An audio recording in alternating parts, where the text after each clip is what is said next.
drawing more and more water, and we're just going in further and further. Changing tides force vessels hard aground against the Columbia River bar. Mariners abandon ship when their boat is heaved against a rock jetty. You know, a boat like that against those rocks, just a little bit of wave action is all it takes to smash it up. A sudden jolt causes injuries when a boat crashes into the bar. When they said that the people were hurt pretty bad, we didn't know exactly to what extent. Who's injured? And a fishing boat tears apart when it runs up on submerged pilings. Uh-oh, she's going down! High peaks and tumultuous waters make Cape Disappointment and the Pacific Northwest one of the most hazardous environments in North America. At the heart of it all is the Columbia River Bar. This deadly area has taken countless vessels and claimed hundreds of lives. In the air and on the sea, brave men and women of the U.S. Coast Guard risk their own safety so that others may live. In a place known as the Graveyard of the Pacific.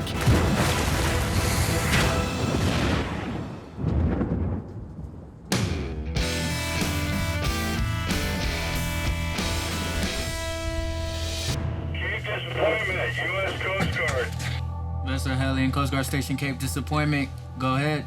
I'm in a blue Maxim by the north jetty. My engine is stalled, got an anchor and a crab pot, and we're close to the rocks. We're coming up onto the rocks. First boat 47207 for a boat on the North Jetty Rocks.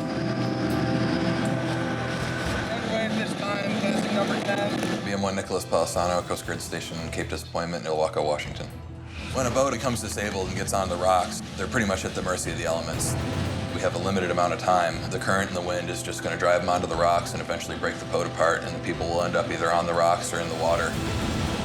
You know, you're talking drowning or hypothermia within minutes. Any updated information on the vessel? How many people? Affirmative, hour has passed and 03 of the passengers have made it onto North Jetty Rocks. There's still one person aboard the vessel. The beach comber has the vessel in tow. Roger that. I got a visual of the beachcomber. Pull up alongside and see what's taking on water.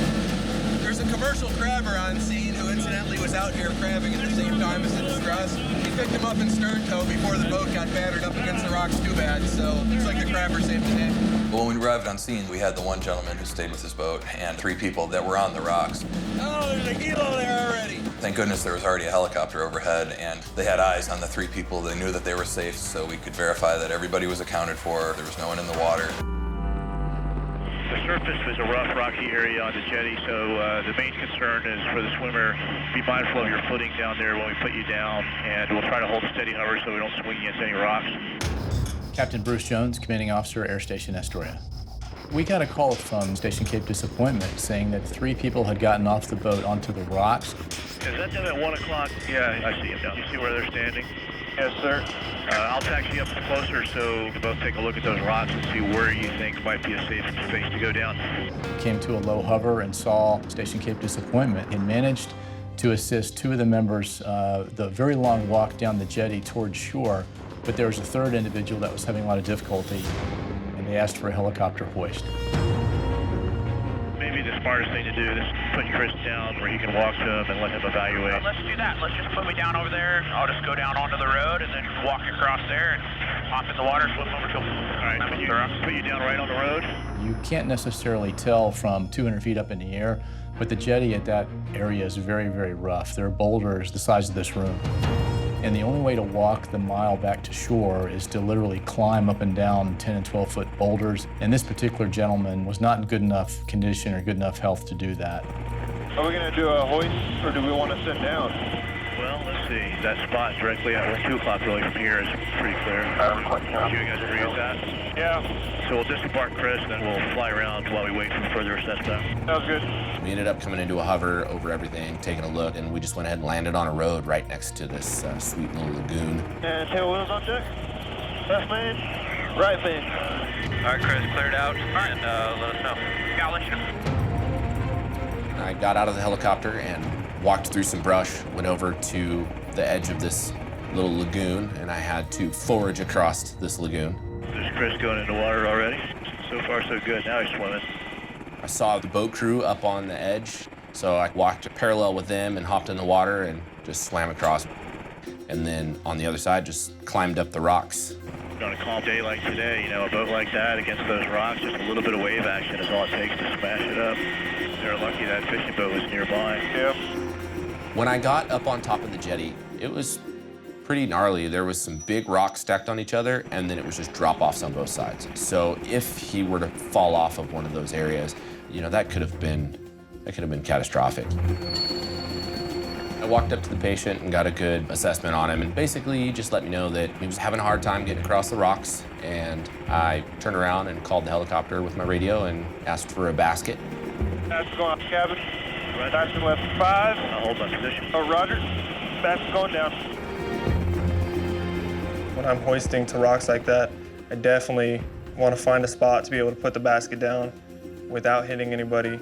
And these jagged boulders can be a little difficult at times, but that's why we did a trail line, so the swimmer can basically pull your basket to a certain area. So it's putting survivor in the basket. Survivor's in the basket, I'm ready to pick up. All right, take the load, take the load. Basket is clear of the rocks. Trail line still on deck, being tended. Back and left 15, basket is halfway up. Back and left 10, trail line still on deck. Basket's outside the cabin. Bring your basket inside the cabin. Basket inside the cabin. Hoist complete. So once I got the survivor in, got him in the troop seat, buckled in, just looking at him, he looked very tired and stressed out, ready to be on solid land. After we got the survivor in the cabin, we set up for a bear hook recovery of the rest of the swimmer. Swimmer's coming up. Swimmer is outside the cabin. Positioning swimmer to bring inside the cabin. Bringing swimmer inside the cabin. Hoist complete.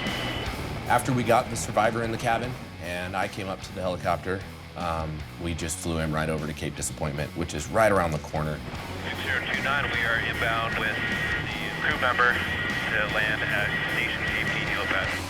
What are we doing on tail clearance? Your tail is flying third. Mains are over the pad. Coming down. Tails over the pad. Cleared down. The individual didn't need any significant medical attention. He simply wasn't able to make the journey by foot back to land. All right, you clear to move about. Roger, Fisher's gonna take him out. Roger. To the gentleman over there.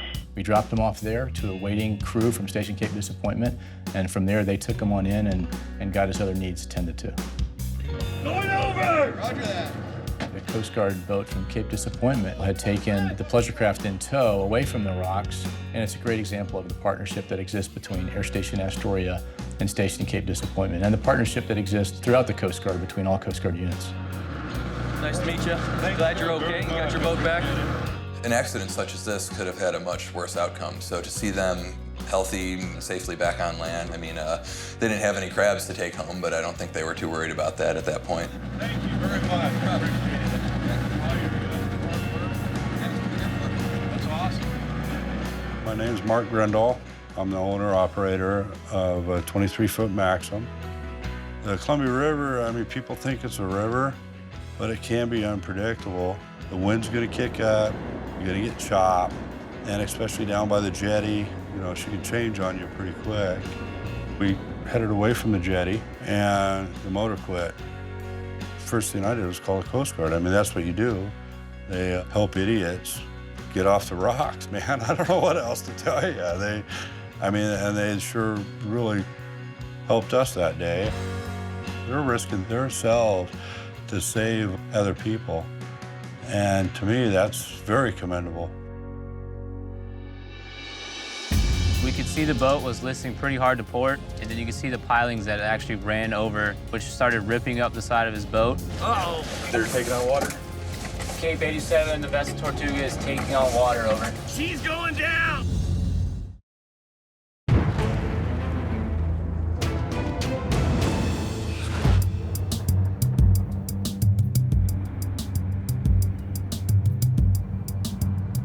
Captain Bruce Jones, Commander Coast Guard Sector, Columbia River. I'm always looking for an opportunity to get out to visit the stations, and today we're going to get underway on a 47-foot motor lifeboat, do some surf training in heavy surf conditions. It's really important for an operational commander to get out and visit the field units and understand a little bit about their mission so that when I get the phone call that they're launching at 2 in the morning in 20-foot seas, I at least have some sense of what they're going through.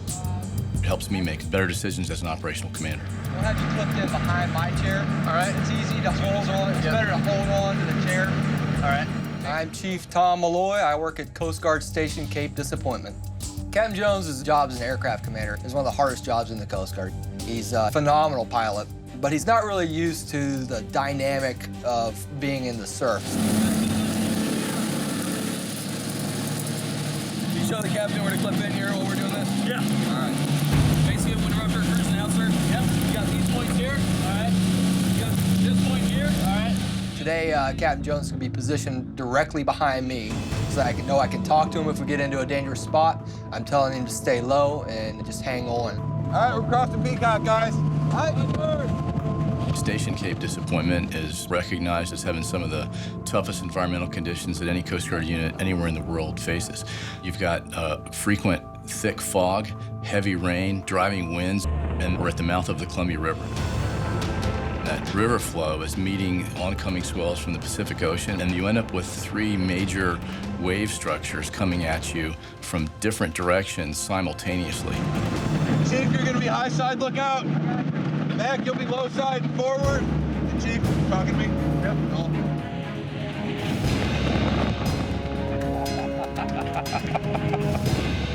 We go through our first wave. I look back and I see Captain Jones smiling ear to ear, and I know he's having a good time, and I'm happy he came underway with us. The coxswain is facing an oncoming wave, and we're looking up at it as it prepares to break over the bow. The entire crew is focused on telling the coxswain what the next set of waves is going to be that's going to hit him from a different direction.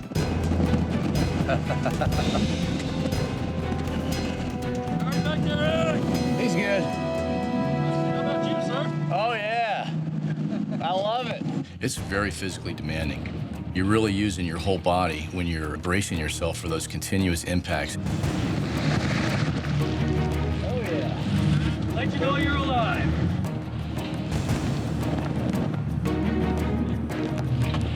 Yeah, they took a nice one there, huh?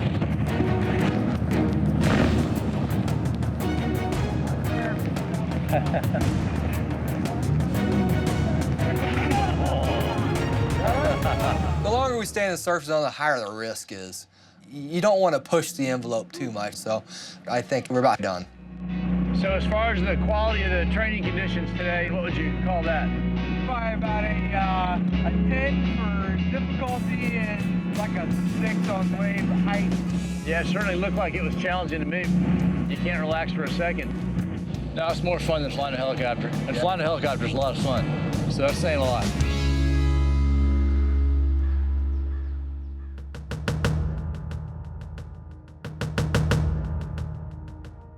All right, guys, clear him. Cape 87 underway. 87, Cape. It sounds like he tried to cut in between the gates and the A jetty. So you should be heading out of the Oahu Channel, over. Roger. Machinery Technician, 3rd Class, Richard Abbas, Cape Disappointment. We've received a call of a boat, the Tortuga. It's ran aground. It's stuck on some pilings right inside the A jetty. We're taking our 25, our small response boat. It's a pretty dark night. It's calm, pretty flat out. You see the boat right over here?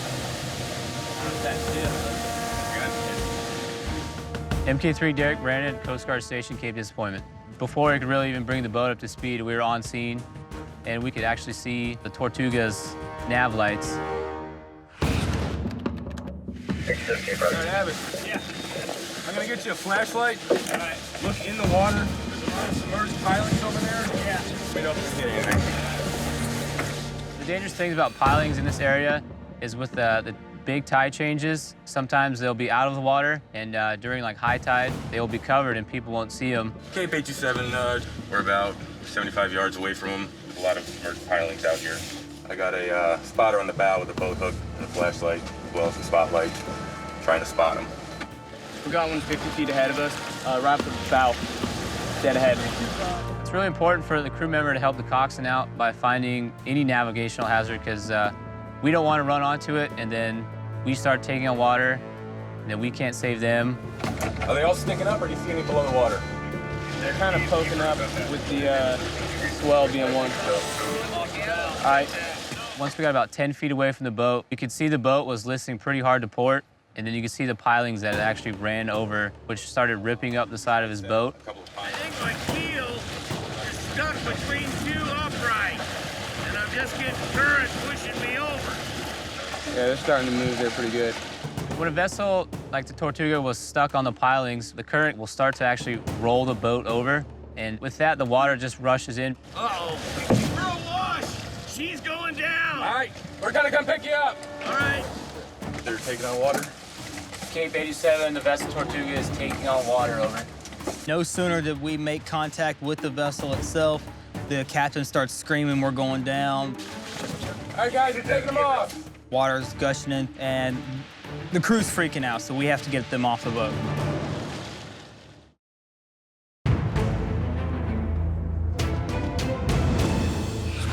Uh-oh, she's going down! All right, we're gonna come pick you up. They're taking on water. We got the call of the vessel Tortuga ran aground on some pilings in the Oahu Channel pretty late in the night. All right, guys, you're taking them off. Once we got about 10 feet away from the boat, we actually saw it start to list even more to port. The captain came out from down below and said, it's starting to take on water.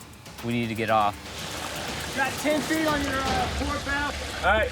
It was really cold water. There's a lot of piling and debris and rocks in that certain area. So we knew it was going to be urgent for us to get them on our boat before there's fully sunk. All right, guys, you make it to the stern?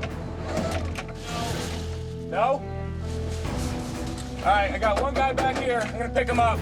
We had one crew member, the captain, on the bow, and the other one in the stern of the vessel. They were cut off from each other because of the flooding. Pilot! Pilot! Our coxswain pulls us up to the stern of the boat. There was literally a piling right under our bow, and we had to back down pretty hard to get away from damaging our boat. Another boat, yeah. We ended up grabbing the first person off, and then we had to make another approach to come back and get the second person. All right, there's two of them right there off our bow. Right off the bow. The most challenging part getting them off is we had to navigate the waters, and the captain was all the way up on the bow, and there was several submerged pilings all around the bow. Sir, if you could just walk back towards me. All right, no problem. Transferring people from boat to boat is pretty dangerous. A single slip, person can go in the water, hit his head, get crushed between the boats. I mean, anything could happen. All right. All right, they're on board. All right. All right, guys, we're gonna head back into the channel. So, Abbas, keep an eye out for pilings. Cape 87, I'm not sure we'll do water this boat. The stern just went under. 87, Cape Roger. Does it appear to be sitting on the bottom now? I don't think it's sitting on the bottom, so I think it's still hung up on the pilings.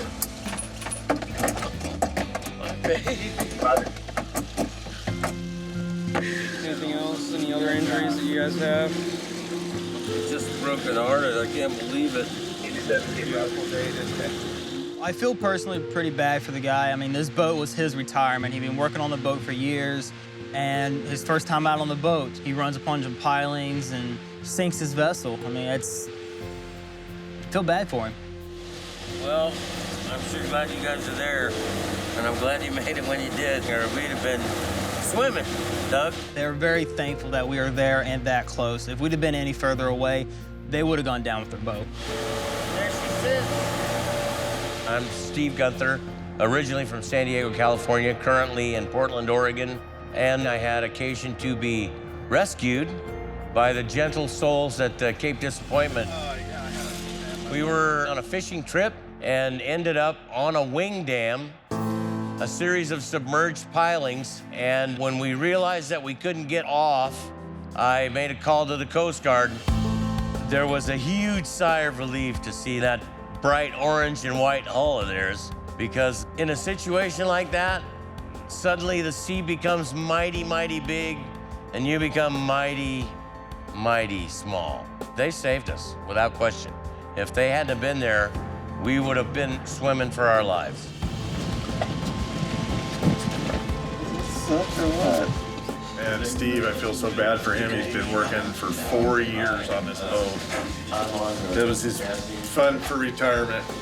We got off the boat. That's the key. Yeah. We're okay. All that gear can be replaced, man. Oh, yeah. All that. You know. It is a gut-wrenching experience. When I lost the boat, I lost a pretty good chunk of myself.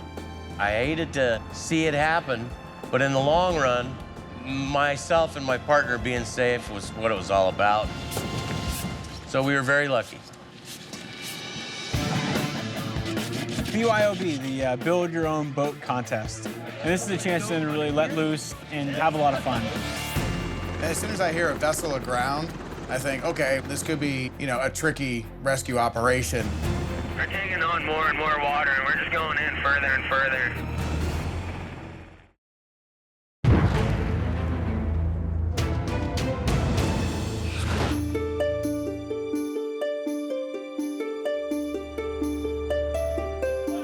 All right, can I get everybody to gather around, please? All boat building will be on the beach over here where that tree is on its side. All along that beach there is where you can build your boat. Chief Jeremiah Wolf, Coast Guard Station, Cape Disappointment.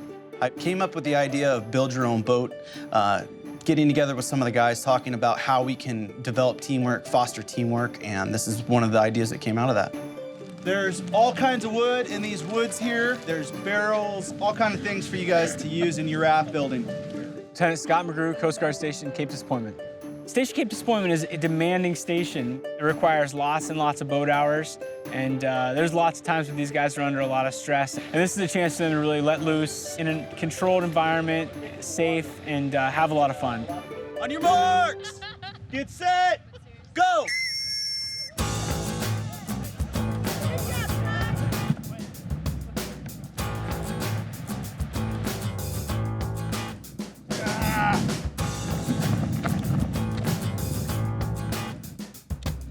The materials for the Build Your Own Boat Contest, they really come from here.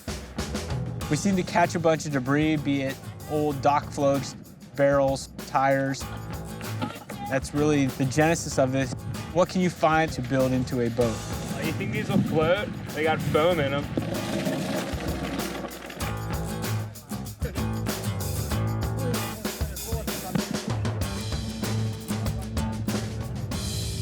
This piece right here is going to be our keel. We've got 2 barrels that we're going to use for the bow and the stern.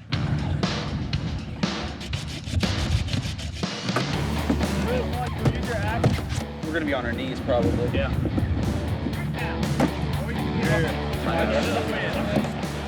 Chief Wolf, the brainchild of this whole operation, and he's come up with this pretty intricate, complex design, and we'll see how that works out. I got a big flat piece we could put on the deck. Yeah? Yeah, it'll be nice. Then we'll be out of the water. Fireman Anthony Ringolo, Coast Guard Station, Cape Disappointment. My team's method was a little more conservative. We're just gonna have 4 pieces of wood laying across the top of it for seats and put some foam, a little bit of flotation, and see if it'll float. Swindle, sit on it. Oh my God. Not a good start, boys. You'd probably think that people in the Coast Guard would be able to build boats, but given the tools that we had and given the materials we had, it's quite evident that building boats is not one of our areas of expertise. It's actually floating.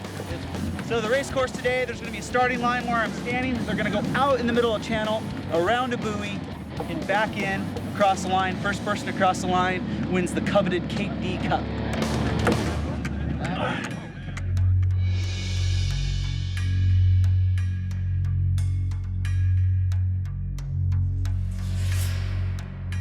United States Coast Guard, this is fishing vessel Adriana. This is Mayday, Mayday. We're going to ground off Grayland Beach. Out. Fishing vessel Adriana, understand you're running aground. How many persons do you have on board, over?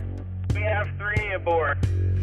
We're taking on a lot of water, getting pushed back in on the beach, lost steering, we're here losing propulsion. We need help fast, ASAP. Ponton, all stations, all stations, all stations. This is United States Coast Guard Sector Columbia River break. Coast Guard received a report of the fishing vessel Adriana run aground. Any vessels transiting the area requested to keep a sharp lookout, assist if possible, and to make any reports to this Coast Guard unit. Break. Trucks removed. Report brave protection. Brave protection. Any questions? No questions. All right. Brad Simmons, Aviation Survival Technician, 2nd Class, United States Coast Guard. 3:30 a.m. and I hear the SAR alarm go off. As soon as I hear a vessel aground, I think, okay, this could be, a tricky rescue operation, especially if there are waves crashing over the boat, depending on how much it's moving, if it's a rocky coast. Either one, we need to get out there as soon as we can. Area clear. Report ready for takeoff. Ready for takeoff.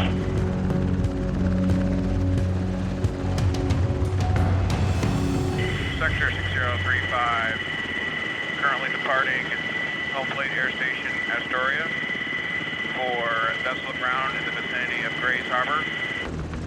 We're gonna head north along the coast up to Grays Harbor, Washington. That particular portion of the coast is sand. However, there is a rock jetty that sticks out there. So I make a radio call to the command center and I ask for any amplifying information about the case, anything that's changed since the original search and rescue alarm went off. No, Sector 35, request to know number of people on board and information if they are wearing life preservers. How copy? Roger. There are 03 persons on board and they have on the life jacket. Also, they definitely lost hearing and it sounds like they lost most of the power. Roger, understand. About 5 minutes out. A vessel can become stuck aground if they lose their steering, if they lose any kind of propulsion, anything like that, which would lend it to the mercy of the sea to push it up on the beach.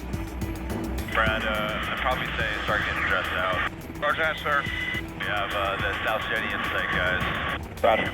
I see one boat. Looks like it's 12 o'clock. Mark, let's go ahead and get the traffic beam on. Roger. This has got to be them right here.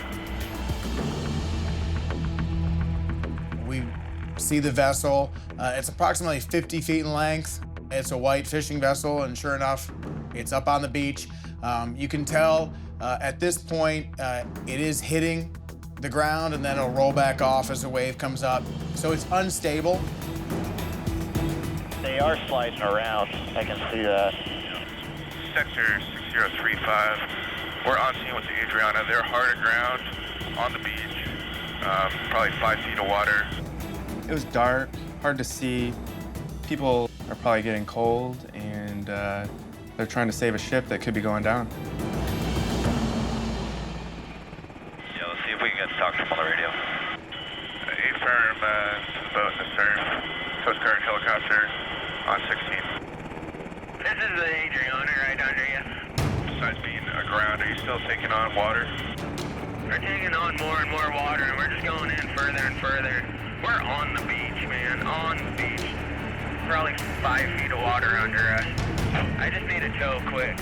I'm Lieutenant Jason Condon. I'm an H-60 pilot at Air Station Astoria. We established comms with the captain, and we could definitely tell the captain was under stress. I mean, his boat was aground and he was getting slammed by waves. It was not a good place to be. Just want to make sure you have life jackets on now. Yes, we all do. There's 3 of us aboard and we all got them on. At this point with the vessel on shore, the potential for wave action to actually crash over the vessel and swipe those individuals out into the water is there. Adriana from the helicopter. How much water is on board and where's it coming from? Coming in through the whole entire live tank. Our steering's broke right now. I got no steering. I need a fast tow and we'll get off of here. It was dark, it was raining, the tide was going out. Station Grays Harbor deployed a 47 to see if they could get close enough to deploy a tow line. But didn't look from a hover that we were going to be able to tow him and get him off. Are we going to be able to get this boat off the beach? We need assistance somehow.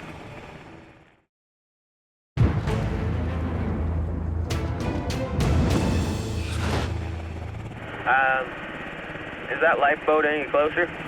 Adriana, Coast Guard helicopter. They're going to have trouble getting in this shallow. Is there any way if you guys could drop a line to us and haul it out a little ways and drop it out in the water so they can pick it up. They're only going to be able to get about 600 yards away, so that's almost half a mile.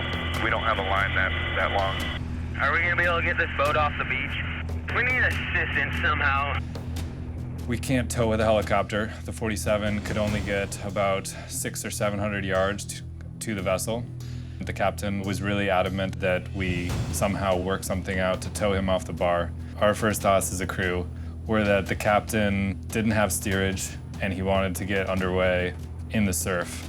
It's a very delicate situation. Running aground is no good, and that's their livelihood. But at the same time, they see it as they just need to get unstuck, but in the heat of the moment, you don't realize that you could actually put your crew in more danger. 235, Sector, there's a beach party. They say they will be there in 45 minutes. We are requesting that you stay on scene in case the situation deteriorates. Over. We heard there was a ground party en route from Station Grace Harbor to see what they could do to help. What do we do then? Just sit here and hang tight? Are you still taking on water? Yes. Our plan is going to be to lower a pump element. We would appreciate a pump. This case was unique because it was more managing the stress and anxiety of the captain and the crew and the vessel. We thought that we could help them out by giving them a pump. They could at least de-water some of the vessel, and then that would enable the vessel to not get more stuck, you could say. Ready for one, trail line, direct deployment of the dewatering pump to the fishing vessel. Roger. Begin the hoist. Roger, target is at beginning of the hoist. Bringing the pump outside the cabin door. Roger. Let's go now. I'm going to get a little closer to help them out. Roger. Easy right. Forward and right, 5. Roger. Pumps at the back deck. Pumps on the back deck. Hold position. Roger, holding position. Waiting for it to disconnect the hoist deck.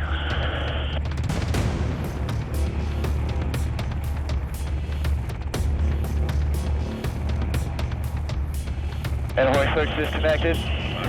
Clear the vessel, you're clear, move back left 35.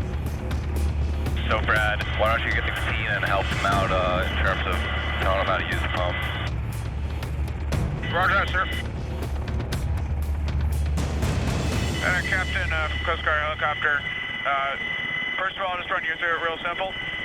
Make sure that stainless steel cage on the white suction hose is underwater. One of the things we do as aviation survival technicians is inspect and run those pumps every month. So I have a pretty intimate knowledge of how the thing runs. So I describe step by step how to put the pump together. The pump is dewatering. I talk to the ground party who have at this point made their way out to the vessel and boarded it, and I hand the case off to them. Just knowing that if something goes wrong and you find yourself stuck in surf, in a place you shouldn't be, don't have steerage way, it has to be a good feeling knowing that the Coast Guard is going to show up and they're going to do what they can to help you.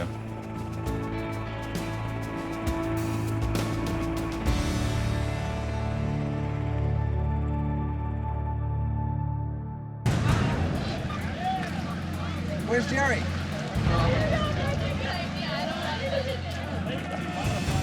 BYOB, the Build Your Own Boat Contest. Really, it's all about getting the crew out there into a fun morale event, a team building event, and maybe even trying to apply a little bit of their seamanship and knowledge of stability and buoyancy.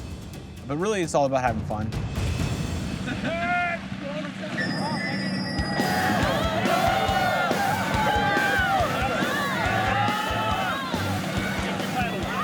The boat building is only half of the battle here. We got the wind is blowing pretty good, the water's cold, the air temperature today isn't exactly warm, and I think people are going to be in a bit of a shock given the current conditions.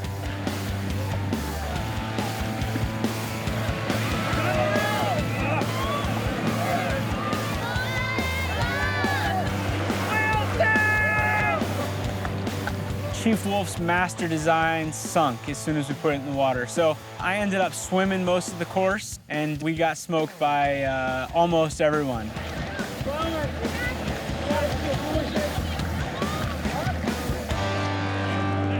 We had a headwind blowing right on our bow, and that was probably one of the more challenging parts to the race, you know, trying to get everybody to row at the same time. On the way back, you'd think that the wind now at our stern or at our backs was easier and would push us, but the crew was pretty much gassed, and at that point, you're just hoping that you get a nice gust of wind to push you on home.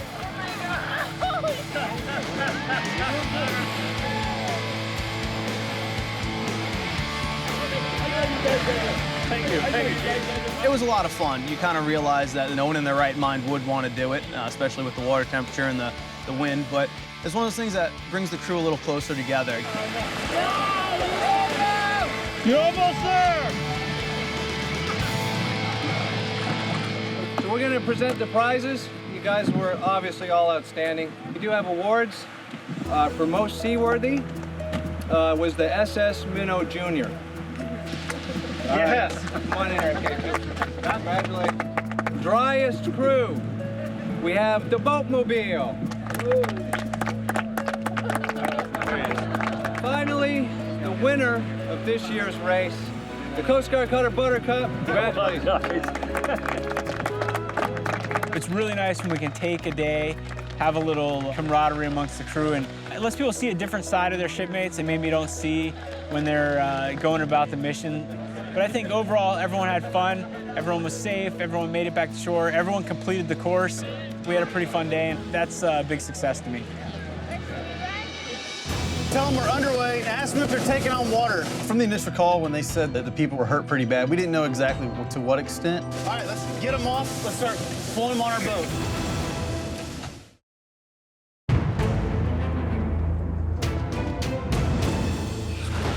Coast Guard Cape Disappointment. This is Sun Secret. We have run aground, and I have a couple of injuries. Did you guys hear what it was? Yeah, they ran aground at Dayboard 6. Beam 1, Todd Gormley from Station Cape Disappointment. Got a call this morning that a 36-foot wrecked vessel had run aground in the Oahu Channel.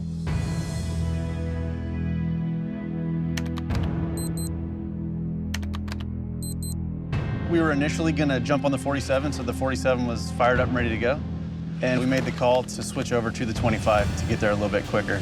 Call the Cape, tell them we're underway. Dayboard 10, ask them if they're taking on water. I'm Seaman Brett Weideman, stationed at Coast Guard Station Cape Disappointment. We definitely have a lot of places where boats can get in trouble. They can run aground. When these boats head out, they might not be thinking about sticking to one side of the channel because it's low tide. Cape 5 out of 6, we're underway. We're about 200 yards from being on scene. Over. All right, let's get them off. Let's start pulling them on our boat.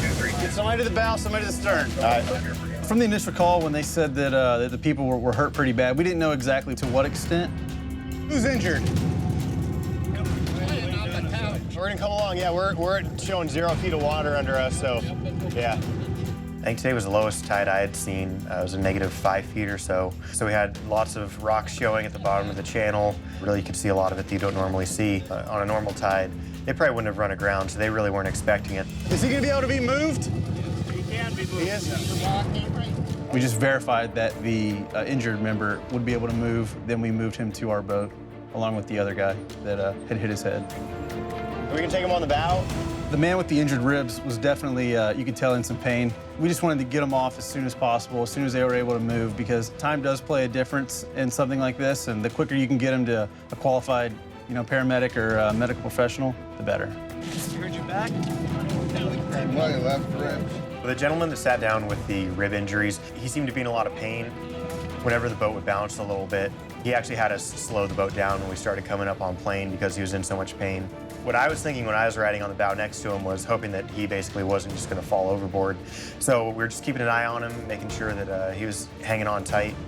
And as for the other gentleman who had a head injury, he said he was feeling a little better once we got him onto our boat. 232-556, I've got the 2 injured crew members. If you wouldn't mind just coming out and just making sure that these guys are able to keep going. I just want to get these 2 guys back as quick as possible, over. Yeah, roger that. We're on our way. We'll see what we can do. After we got the 2 individuals on our boat, it was time to start thinking about, towing the other boat back or making sure that they could get back under their own power. They're off the beach right now. They're making their way towards us. Roger that. All right, there's the boat. We're gonna have the vessel follow us to the station, dock at the transient pier, and then we're gonna conduct a post-SAR. So they're coming back to the dock with us. They're right behind us right now. We picked the 2 injured crew members up. We're taking them to the pier right now. Our EMTs are on scene, so we're just gonna tie up real quick and let the paramedics take care of these gentlemen. So what's the story? They ran aground. Ribs are hurt. The other gentleman had hit his head. What I'm most worried about is possible internal bleeding on my third. Breath. As soon as we get this blood pressure, we'll get you moving, all right? What's that? The paramedics had him sit down and take his vitals.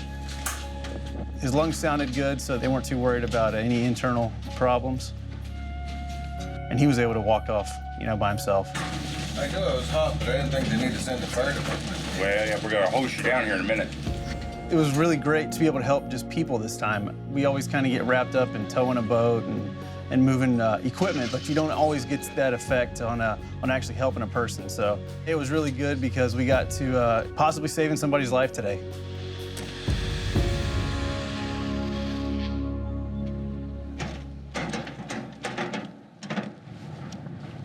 Ready to go out? You're ready to go out, but I don't think Emery's good to go, and the boat's not good to go. Emery, you got a little more color than you had earlier. Feel a little better. Can I jump on you and whoop you now? Sure. My name's Emery Ingham. I'm 57 and we're fishing on the Sunseeker. I was standing in the, I think they call it the salon.